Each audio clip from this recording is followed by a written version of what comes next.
she's got one foot and daddy ain't got none. Two folks got but 5 toes, they can't walk near mine run. Rock and roll and hopping round the place, get to drinking and they wheelchair race. 5 toes clean up, no more, no less. 5 little bees, they're missing all the rest.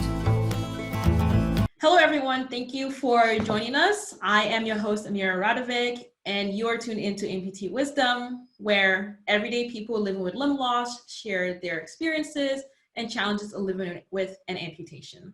And today with us, we have our guest, Kirsten Seeger. And something I forgot to ask when we started, you said you are a below the knee? Yes. You have a below the knee amputation. Are you a bilateral or is it just on one side? No, both. Bilateral, okay. Yeah. So bilateral below the knee amputation. Yeah. And you said your amputation is closer to your knee, or because it seems like they keep cutting closer and closer to the knee. It's not a lot though, and there's no flesh. That's the issue, is when they kept chopping up and up and up, we're losing important areas where we can put pressure on so I can walk around. And it's brutal. It's painful. I will not lie. It's gotten a lot better. The socks the situation, is it okay if I explain it? Go ahead, yes. Okay, I had prosthetics that I would wear a nylon sock and a wool sock, so that's horrible right there. And then put the prosthetic on. This was when I was like very young. I remember being in like elementary school with this setup, with a nylon belt that kind of jimmy rigged them on, and the belt would come up to my thigh and then wrap around my waist. So it was just a very elaborate system that didn't work very well. And when it would get hot and it would piston in the prosthetic, it would rub skin off, which was just horrifying. And then I think when I was around 18, they introduced, things progressed through that time to like nylon sleeves to keep them on. And then we got silicone sleeves. That's really cool. And silicone liners, which were just amazing, to go from nylon and wool, which would create huge skin irritation if I walked in the heat for too long, which I always did as a kid. I couldn't go to Magic Mountain, or I couldn't go to a mall. Well, malls I could go to, but as I've gotten older, unfortunately, these options are it just hurts. And God bless John, he tries everything, but I just have very little flesh to support the situation. So I can't, malls are out. Grocery stores I can do, big excursions. It's just like, no. Traveling, no. Because I remember being in Hawaii and a prosthetic broke. I remember being in London and a prosthetic broke. And it was just like, this sucks. So until they come up with something amazing where I'm not in pain and it's not gonna, I don't think what I have now would break, but it's just the world seems to be getting a little more intimidating, which is annoying. So interesting thing that you brought up with traveling. So you have been able to travel even outside the country. Yeah, we traveled a lot when I was young. We traveled a lot because my mom did work for an airline. And I don't remember I must have walked through airports. I remember being too proud for a wheelchair. I would not do a wheelchair. And I just remember horrifying things, just of what people would say, that I had too much pride. But I think my last international trip, I was 15, and I just kind of realized, like, I can't do this. Like, just walking through LAX kills me. So what am I going to do? Hop on a plane and then be in a foreign country and battle another airport and another, walking excursion, God only knows how long. I do use wheelchairs now, but I don't care for that. I'll do it if I have to, but I don't see any huge demand for me to be in a foreign country at any time soon. Okay. And so you did enjoy traveling, but you understood the challenges that came with it and the pain you had to go through. So for you, it just wasn't really worth it. Do you really get to travel around the 50 states once in a while?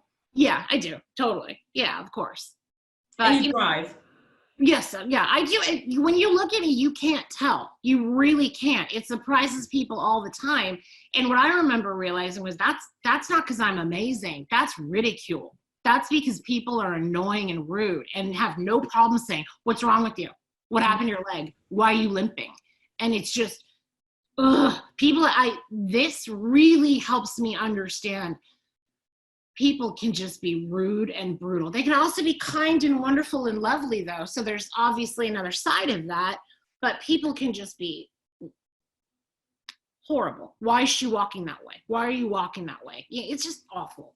So you would rather, people just don't ask you and just kind of ignore it and not ask? Because sometimes humans are curious, right? Humans want to know why is someone different than I am. But they could be nice about it, you know, and not point. I don't think anybody's pointed in a really long time, but why is she walking like that? Like, we'd go to Hawaii. This was when I think around 12. I'll tell you why that stopped in a second. But we'd go to Hawaii every year. So 7, 8, 9, 10.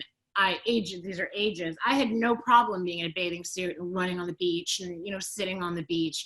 And people would come up to my mom and ask, what happened? You're so brave. You're so strong. And it just, that's wonderful. I'm glad you think that, but you don't need, it would kill my mother and it would annoy me. It's just, I'm just a kid in the ocean, And then I think when I was 12, we went to a beach in Hawaii, and it was famous for scuba diving. And a bunch of people started taking pictures of me, and I was just like, what? Wow. We're done here. Our work here at the beach is done. Wow. So, and people tell me I have to get over that, but it's like, no, come on, you don't get to say that. Yeah. A lot of things that happen in our childhood have really lasting effects on us, and it really shaped us to who we are today. Exactly. So, it's your experience, nobody else's. So Exactly. no one really has the right to tell you to get over it. Yeah. How are you, through all this that you've been able to really just go through it, how are you able to overcome all these challenges and things that, have made you sad, that even when you talk about it today, it still brings back bad memories? How have you been able to really empower yourself and move forward?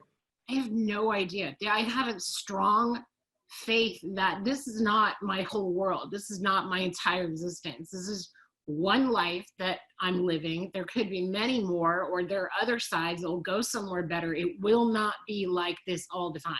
It has formed my character and who I am and what I am. And I've just always known, like, it will not be this bad forever. And I've just known that growing up. And actually, I'm really funny. I don't know if you know that, because we're not having a funny conversation. But I'm actually like very fun and funny. So it just didn't take me all the way down. And I've just always known it will get better. Something will be invented where I don't have to have this monumental pain. And it has gotten better. I'm telling you about it. I've seen how much better it's gotten. So I've just always known that.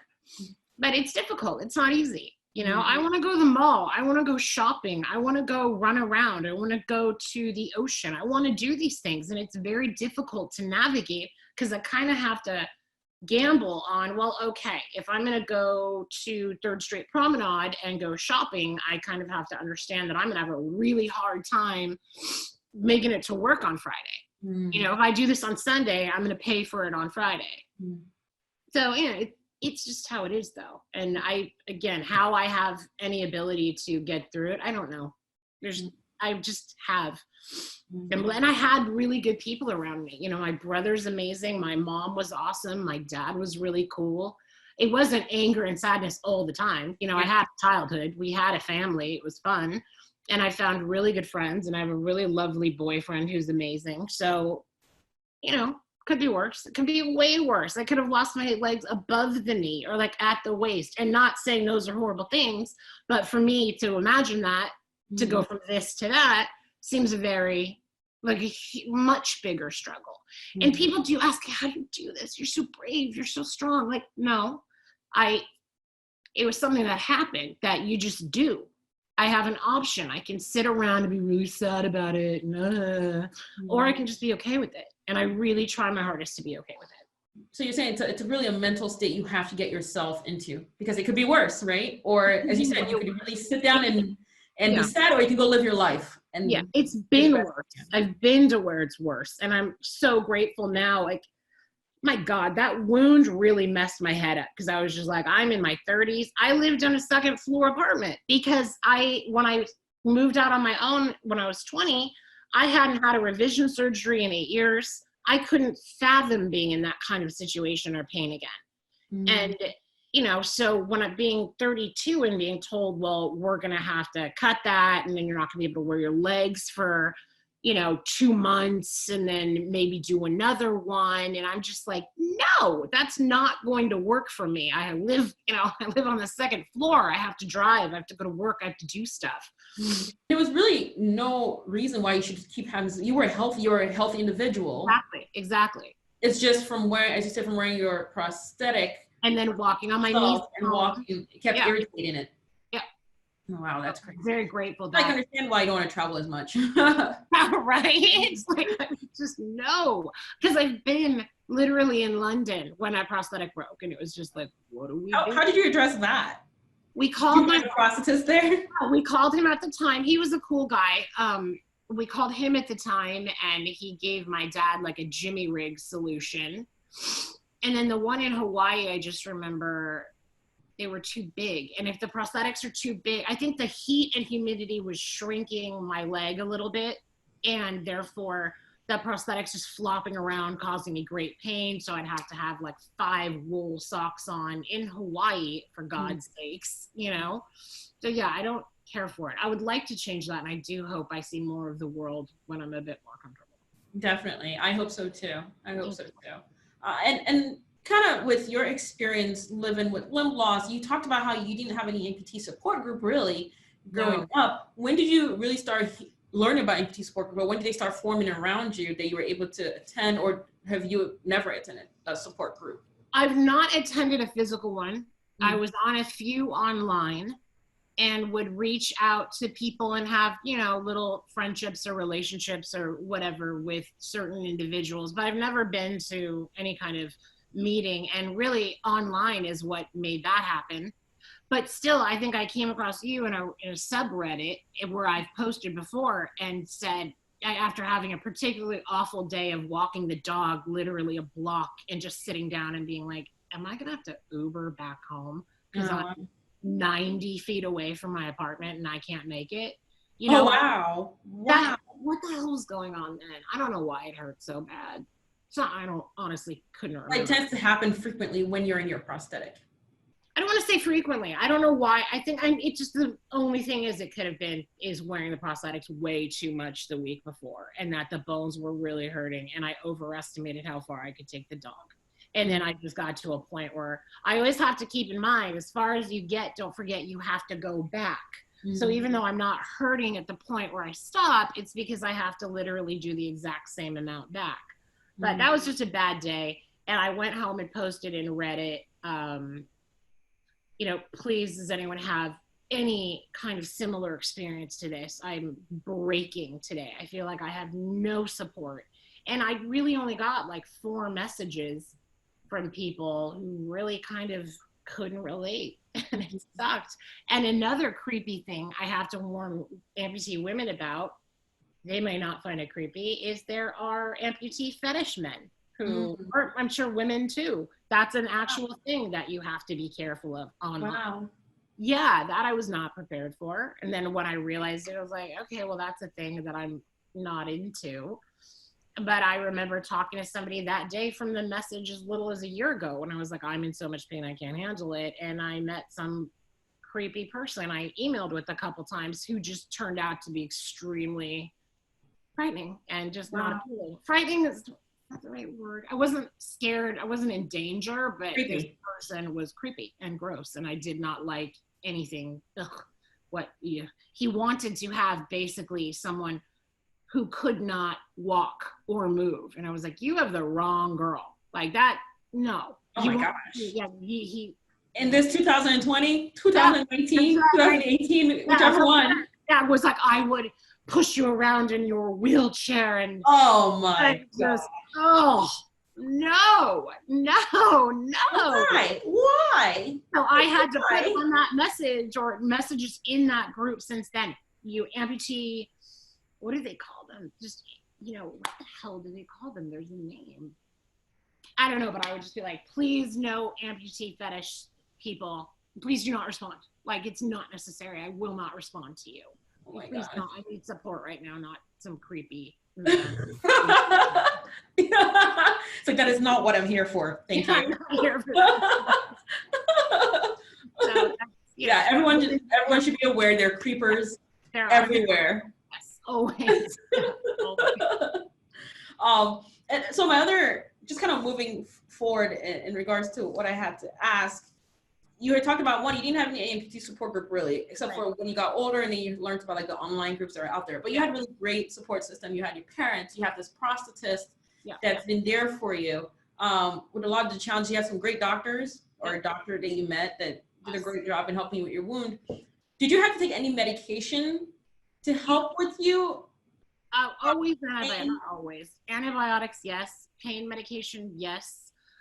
We experimented with a lot of them, like gabapentin, and that's just to name one. Some narcotics, those were more used for after surgery though, because we have to be very careful that I don't build a huge resistance, because there will be pain again, I'm sure. Medication didn't take a huge part. It hasn't been a focus until I'd say the last 5 years, I think, maybe, and more a frequent need for it. What is like a good thing that you've seen has come from you having your amputation? I think it wouldn't have happened if you didn't have the amputation. Okay, I learned humility. I learned to be really, really funny, because I don't know if it was a defense mechanism or I was just born with it, but my brother's really funny, and it kind of built my character and who I am. And I would, for instance, if I meet somebody who appears to have some sort of disability when I'm out in the world, I make a point, do not stare at them. Do not make them uncomfortable. Look them in the eye and make them feel like a person. Be kind. Don't ignore them. These are all those things I mentioned, huge amounts of people don't do to a disabled person. They just don't. They just don't want to look. They don't want to deal with it. They don't want to get caught in anything. So I've learned to look people in the eye and be kind to them and make them feel like a human being, because I don't know if you'd be surprised from this conversation, but people can just be terrible. So I've again learned a humility and a character to just be like, be nice to these people, because they're actually people. Yep, you're very right. They're actually people. They're human beings too. We're not here to educate you. That's another thing that I don't mean you. I'm saying not my job to educate your average individual who's staring at me like what the situation is. That's not my job. I'm not here for you. So what would you say are some preconceived notions that people usually have when they see someone with an amputation? That is horrible and awful, and that they're never going to have a life, and they're never going to find love, and they're never going to be able to do anything that you get to do because your life's perfect. People they think it just must suck and just must be the most horrible thing in the world and the hardest thing in the world to get through. And I don't want to minimize what I went through, but I got through it. It's get throughable. You can do it. And it's not a death sentence, for God's sakes. And people can just be so dramatic about it because they picture themselves being their age they are now and it happened to them. That's not the situation. My life isn't that horrible. It doesn't suck. That's people just really think it would just be the worst, most horrible thing in the world. And things can be so much worse somewhere else with anything else. So it's not that bad. It's really what advice would you give parents who, have a child who's living with limb loss? From my understanding, the number one cause for amputation for a lot of children are mowing accidents, mowers, or cancer. Children lose their limb due to cancer. What are some advice you might give a parent who, now has to live and help a child through these challenges? Talk about it. Don't shut down. As hard, educate yourself. Like, I think now if this had happened to a child in this age, which that person, the babysitter, would be lynched in 2020, for God's sakes. Like, that person would be killed. But have the parents get educated, go online, make sure your child understands it's something you can do. It's totally doable. Talk about it. I just remember I never got to ask. There was just like a velvet curtain made out of lead that was between me and my parents. Just, you cannot ask that question. You don't get to know the answer because you can't talk about it. That's my advice. Be open with your child, have an open line of communication, educate yourself, let them get educated, Find other amputees if you can, because we have the internet now, which we did not have 42 years ago when this happened to me. Yep. It's not, again, it's not a death sentence. It's really not. What are you currently doing? Your occupation? What are your hobbies? Okay, I work right now. I've settled down on the running around like a crazy person to work with animals at an animal hospital, and I manage a dog hotel. Very cool. And one thing I do really want to do is voiceover. So I've been putting my demo together, and that's like a whole new world from when I was first interested in it 20 years ago to now. It's not just like, oh, I'm gonna mail them a CD, and they're gonna see if an agent calls me back. It's changed a lot. So that's a whole world to dive into. I love to read. I just read an 800-page book, I think, in 3 days, because I love to read. Wow. I call myself kind of boring. I have good friends. I have a really sweet boyfriend. That is something we should touch on, is that I would say until I was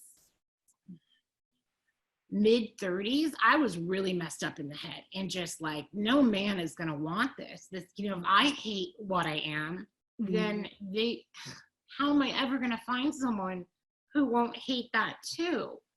And that was huge. So growing up as a teenager, that was difficult, because everybody at school knew. So they would all tell their friends. And it took me a really, really long time to be able to get comfortable with another person to have a relationship. So that is a little thing that, again, advice to a parent with an amputee child, make sure, just get it in early, that teach that child to love themselves and understand that it's not a horrible thing. And, I really had to do a lot of that on my own and had battled through understanding that there are really good people out there. You just have to get to a certain level of acceptance with yourself.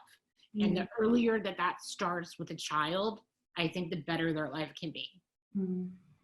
So don't be scared that you're going to be alone. There's always somebody out there. Exactly. My mom would say there's a lid to every pot. That's a good saying. There's a lid to every pot. I like that. Yeah. I really like that. Yeah. And so any last words of wisdom that you'd like to, put out there? I think I've said it. It's doable. It's 100% doable. Just be open, get to know yourself, and try to learn to love yourself. And if you're a parent of an amputee, drill into that child that they are loved and adored and that they're worthy of doing things.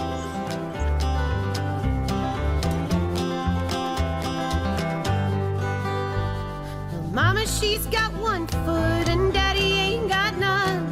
2 folks got but 5 toes, they can't walk near mine run. Rock and roll and hopping round the place, get to drinking and they wheelchair race. 5 toes clean up, no more, no less.